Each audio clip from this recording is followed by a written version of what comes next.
rope bowl is a low investment, high reward project that's sure to get all your happy brain chemicals pumping while you sew it. You might find yourself sewing a dozen of these once you get started. This project is also a really nice break from sewing clothing if you need a quick burst of pride from your sewing. This project is part of 8 weeks of mindful making.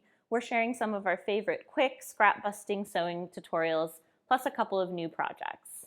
Be sure to like and subscribe so you don't miss any of these 8 tutorials. All of these projects are fun to sew and they make great easy gifts, especially the rope bowl. People will be so impressed that you made this for them.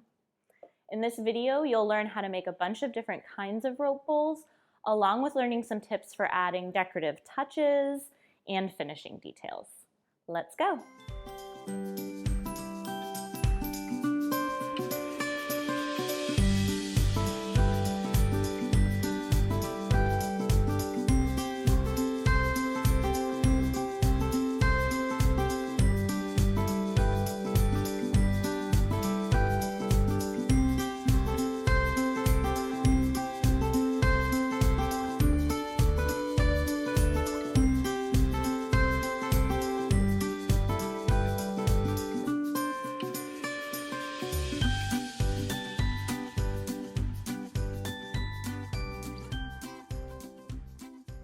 Rope bowls are super fun to make and can be made on a domestic sewing machine so long as it has a zigzag stitch.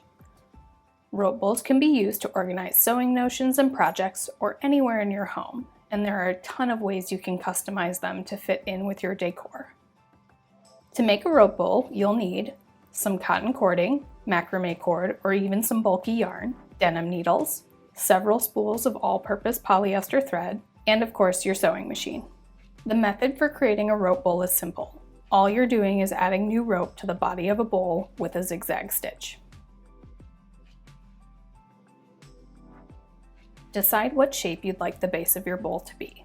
To create a circular base, you will coil the rope until there's enough surface area to reach your machine's feed dogs. Secure the coil with a pin or two. To create an oblong base, you will fold the rope like this until there's enough to move it through your machine. Set your machine to a zigzag stitch. You'll need to experiment with the width and length of your zigzag stitch depending on the thickness of your rope. Starting in the center of your coil, anchor the rope together with a few back stitches. You will want your bowl to grow on the left side of your machine, so position the rope to feed from the right.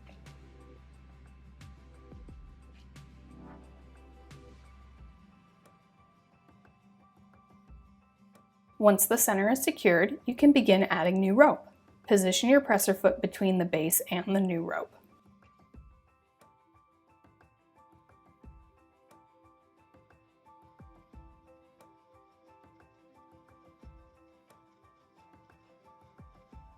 Keep sewing until you reach your desired size.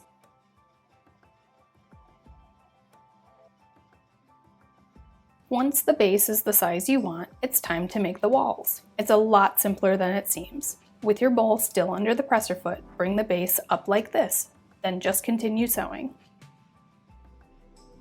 Hold the base at a consistent angle, or play with the wall shape by varying the angle.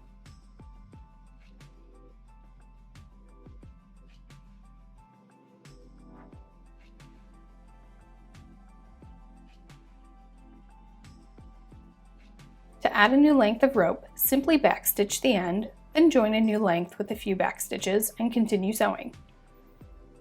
The same concept can be applied to changing your thread color. Just remember to secure with a few back stitches. There are a few ways to finish your bowl. You can tuck the rope under and backstitch, you can make a hang loop, or simply tie a knot. There are so many ways to customize a rope bowl.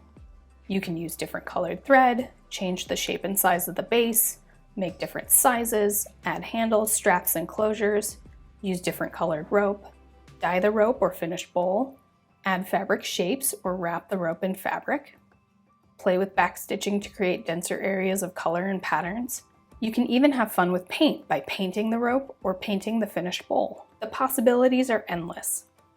What are you going to use your rope bowl for? Comment below to share. Happy sewing!